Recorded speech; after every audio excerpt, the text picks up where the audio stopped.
நம்மளோட இணைப்புல வந்து தற்போது மூத்த பத்திரிகையாளர் ஐயநாதன் இணைப்புல இருக்காரு. அவர்கிட்ட இதை பத்தி கேட்போம்.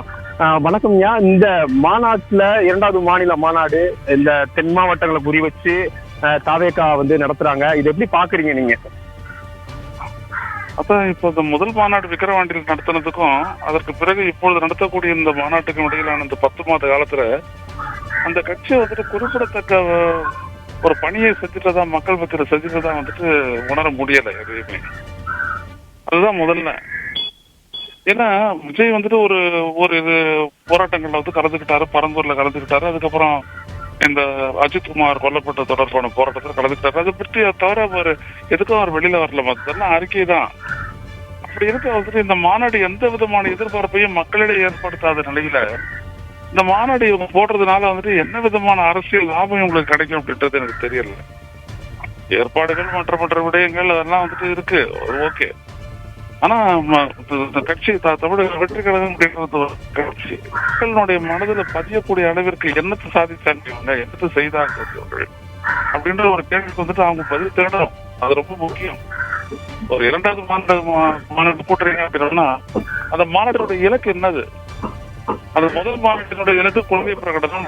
இந்த 2வது மாநாடு எதுக்கு, என்ன இது சொல்ல போறீங்க அப்படின்ற அந்த விடயம் ரொம்ப ரொம்ப முக்கியம். அது எந்த அளவுக்கு மக்களை ஈர்க்கும் அப்படின்றது தெரியல. ஏன்னா இதற்கு இடைப்பட்ட காலத்துல வந்துட்டு இவங்களோட செயல்பாடு அப்படின்றது கிட்டத்தட்ட ஒண்ணுமில்லை அப்படின்னு சொல்லலாம். அப்படிதான் இருக்கு. அதனால பொறுத்தவரை தான் பார்க்கணும். இந்த மாநாட்டை வச்சு அவங்களுடைய கட்சி ஒரு பெரிய வெற்றி பெறணுட்டோ இல்ல அதனால இவங்களுக்கு வந்துட்டு மக்கள் மத்தியில ஒரு பெரிய ஆதரவு பெருகிடும் அப்படின்னோ ஒன்னும் சொல்ல முடியாது. அந்த ரசிகர்கள் கூட்டம் கூடுவாங்க, அவங்க நிறைய கூடுவாங்க, அது ஒன்றும் இருவேறுபட்ட கருத்து இல்லை. மற்றபடி அதை வச்சு அவங்க என்ன செய்ய போறாங்க அப்படின்றது அந்த கட்சிக்கு ஒரு தெளிவு வேணும்.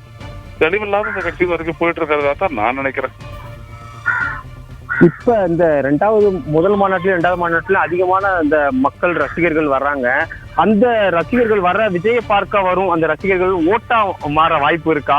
இல்ல இதுக்கு முன்னாடி சினிமால இருந்து வந்த தலைவர்களுக்கும் இதே மாதிரி கூட்டங்கள் வந்து சேர்ந்திருக்கும், அதெல்லாம் ஓட்டா மாறிச்சா? அதை பத்தியான அனுபவங்களை கொஞ்சம் சொல்லுங்க. இல்ல, இப்ப விஜயகாந்த் பொறுத்த வரைக்கும் பாத்தீங்கன்னா அது ரொம்ப சிக்னிபிகண்டா அவர் வந்து மாத்தினாரு. ஏன்னா அவர் வந்து நிறைய பொதுக்கூட்டங்கள்ல பேசினாரு, பயணம் எல்லாம் போனாரு. அது இன்னும் விஜய் இன்னும் தொடங்கல. அது ஆகஸ்ட் மாத இறுதியில அப்படிலாம் சொல்றாங்க. அது என்னன்றதை பார்க்கணும்.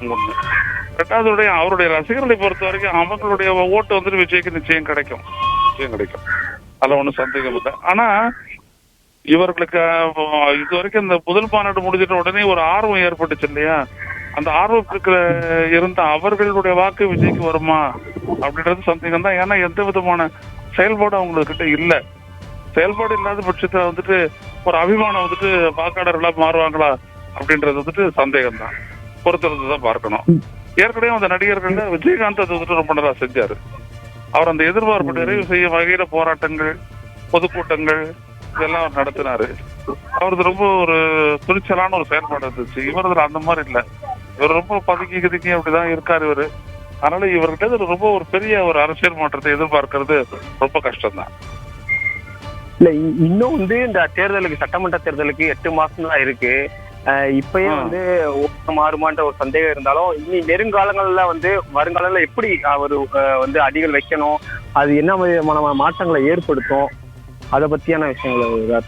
இப்ப தமிழ்நாடு எதையெல்லாம் எதிர்பார்க்குதோ அதுல வந்துட்டு இவங்களுடைய திட்டம் என்ன, எப்படி அதை செயல்படுத்த போறாங்க அப்படின்றதுதான் முக்கியம். ஆனா அந்த மாதிரி அவங்க வந்துட்டு இப்ப இது வரைக்கும் பாத்தீங்கன்னா ஒரு குற்றச்சாட்டு அரசியலை தான் பண்ணிட்டு இருக்கிறாங்க. அதை திமுக அரசு குற்றம் சாட்டுறது, அப்படிதான் லைட்டா வந்துட்டு பிஜேபியும் குற்றம் சாட்டுறது, அவ்வளவுதான். அந்த குற்றச்சாட்டு அரசியலை தாண்டி அவங்க போகவே இல்லை, எந்த இடத்துக்கும் போற. அப்படி இருக்க இப்படியாப்பட்ட ஒரு பேச்சு அறிக்கைகள் மூலமா மக்களுடைய ஆதரவு பெருகும்னு சொல்ல முடியாது. அது ஒண்ணு. 2வது இன்னமும் ஒரு கூட்டம் எதிர்பார்த்து அவர் காத்துட்டு இருக்கிறாரு ஒழிய, அதாவது கொள்கை அரசியலை விட யுக்திக்கு தான் ரொம்ப முக்கியத்துவம் கொடுக்குறாரு. பதவியை பிடிக்கிறது எப்படி, அதற்கான வழிமுறை என்ன அப்படின்றதுதான் அவங்களுடைய கட்சி ரொம்ப முக்கியத்துவம் கொடுக்குதே ஒழிய கொள்கைக்கு அவங்களுக்கு முக்கியத்துவம் கொடுக்கல. கொள்கை ரீதியான மக்களுடைய பிரச்சனைகளை எப்படி தீர்க்க போறோம் அப்படின்ற அந்த வழியையும் சொல்லலை. அதான் அப்படி போயிட்டு இருக்குது. மற்றபடி அந்த மக்கள் அவருடைய கட்சிக்காரர்களை கூப்பிட்டு பேசுற எல்லா இடத்துலயுமே விஜய் பாத்தீங்க அப்படின்னா ஒரு டைலாக் பஸ்ல எழுதி பேசுற மாதிரி தான் வந்துட்டு அவர் பேசியிருக்க ஒழிய ஆழமா எதுவுமே அவர் பேசல. அது ரொம்ப முக்கியம். இப்படிப்பட்ட ஒரு சூழல்ல அவருக்கான அரசியல் இடம் எந்த அளவுக்கு பெருசா இருக்கும் அப்படின்றது சொல்றது கொஞ்சம் கடினம் தான். கடினம் தான். ஆனா விஜய் இறங்கி மக்களிடையே போய் பேசி அவங்களுடைய அபிமானத்தை பெற்றார் அப்படின்னா நிச்சயமா அவருக்கான ஒரு சிக்னிபிகண்டான ஒரு வாக்கு வந்துட்டு கூடும். அது ஒன்றும் சந்தேகம் இல்லை. இணைப்புல பல்வேறு தகவல்களை கூறினதுக்கு நன்றிங்கய்யா. மேலும் மீண்டும் தொடர்பு கொள்வோம் சார். தொடர்ச்சியாக தமிழக வெற்றி கழகத்தோட 2வது மாநில மாநாட்டில் இறுதிக்கட்ட பணிகளானது இந்த மதுரை பாரப்பத்தி கிராமத்தில் நடைபெற்று வருகிறது. பார்க்கிங்க்கு என பல்வேறு பகுதிகளில் ஏற்பாடுகள் செய்யப்பட்டு வந்தாலும் இந்த 2வது மாநில மாநாட்டை பார்ப்பதற்கு பல்வேறு பகுதிகளில் இருந்தும் தினந்தோறும் இந்த பகுதிக்கு செல்ஃபி மற்றும் புகைப்படங்களை எடுத்து சென்றுகின்றன என்பதால் இன்று மற்றும் அதிக அளவு மக்கள் இந்த பகுதிகளில் தொடர்ச்சியாக இந்த இடத்திற்கு வருகை தருகின்றன. ஆனாலும் பாதுகாவலர்கள் அங்க இறுதிக்கட்ட பணிகளை விறுவிறுப்பாக நடைபெற்றதுனால அந்த இடத்துல பொதுமக்கள் செல்வதனால இடையூறு ஏற்படுவதனால பாதுகாவலர்கள் தற்போது உள்ளே செல்வதற்கு அனுமதி தடையான விதிக்கப்பட்டிருக்காங்க. மேலும் இந்த இறுதிக்கட்ட பணிகள் மும்முரமாக நடைபெற்று வரும் நிலையில பெண்களுக்கென தனி அறைகள் ஏற்படுத்தியது இந்த மாநாட்டில் ஒரு பெரும் பேசு பொருளாகி வருகிறது. இந்த மாநாட்டிலும் பெண்களுக்கென தனி ஒரு பாதுகாப்பானது ஏற்படுத்தியது போன்று தெரியவில்லை. தற்போது இந்த தமிழக வெற்றி கழகத்தின் 2வது மாநில மாநாட்டில் ஏற்கனவே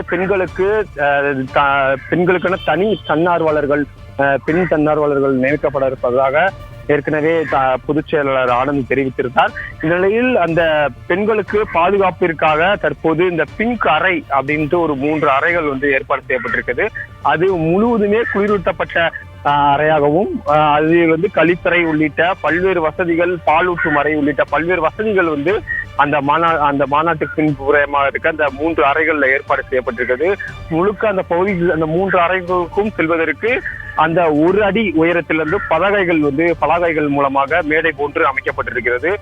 பெண்களுக்கு எந்த ஒரு இடையூறும் இல்லாத வகையில் பாதுகாப்பாக இந்த மாநாட்டிற்கு செல்வதற்கு இது போன்ற ஏற்பாடுகளை தமிழக வெற்றி கழகம் சார்பாக தொடர்ச்சியாக செய்யப்பட்டு வருகிறது. ஏற்கனவே முதல் மாநாட்டில் நடந்த பிரச்சனைகளை தீர்க்கும் விதமாக இந்த மாநாட்டில் பல்வேறு கட்ட பாதுகாப்புகள் செய்யப்பட்டு வந்த நிலையில் தற்போது இந்த அனுமதி தடையை மீறி வரும் குழந்தைகளும் கர்ப்பிணி பெண்களுக்கும் இந்த பாதுகாப்பாக பெண்களுக்கென தனி அறை ஏற்படுத்தப்பட்டிருப்பது பெரும் பேசு பொருளாகி வருகிறது.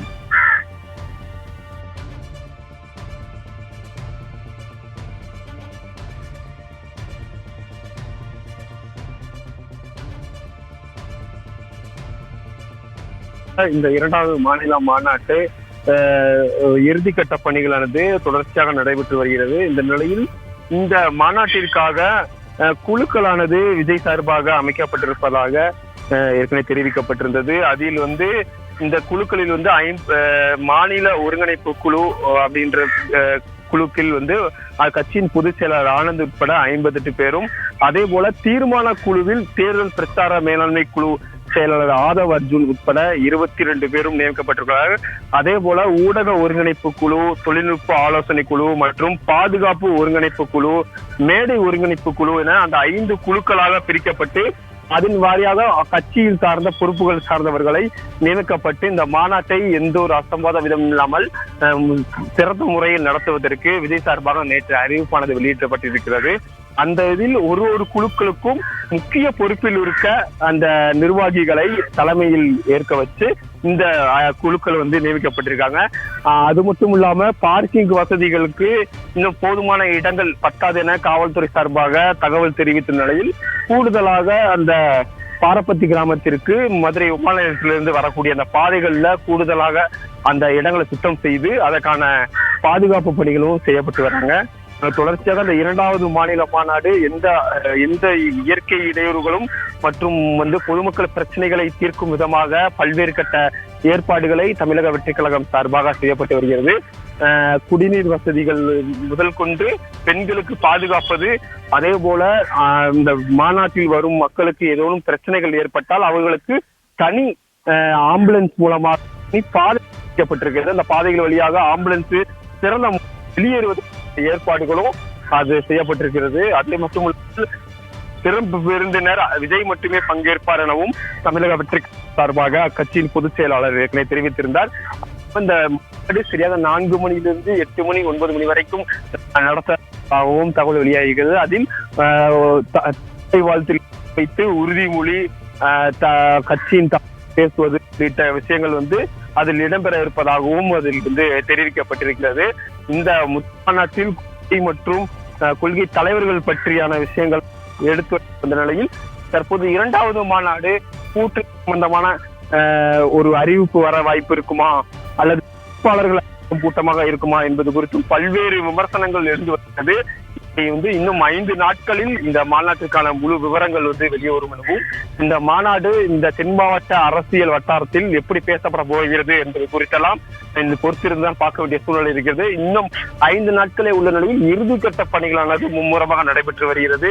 முழுமையான பணிகளை சிறப்பாக விரைவாக முடிக்க வேண்டும் என தமிழக வெற்றி கழகத்தின் பொதுச் செயலாளர் மதுரையிலேயே 2 வாரம் முகாமிட்டு தொடர்ச்சியாக அந்த பணிகளை ஆய்வு மேற்கொண்டு வருகிறார். ஏற்கனவே ஆட்டோ பிரச்சாரம் மூலமாக மக்களை வரவேற்பதற்காக இந்த பிரச்சாரங்களை மேற்கொள்ளப்பட்டு வந்த நிலையில் தொடர்ச்சியாக கடந்த சில நாட்களுக்கு முன்பு LED திரை வாகனங்கள் மூலமாகவும் பிரச்சாரம் அனுப்பப்பட்டு தற்போது மேலும் கூடுதலாக ஒலிபெருக்கி மூலமாக பிரச்சாரம் செய்வதற்கான ஏற்பாடுகளும் செய்யப்பட்டு வருகிறது.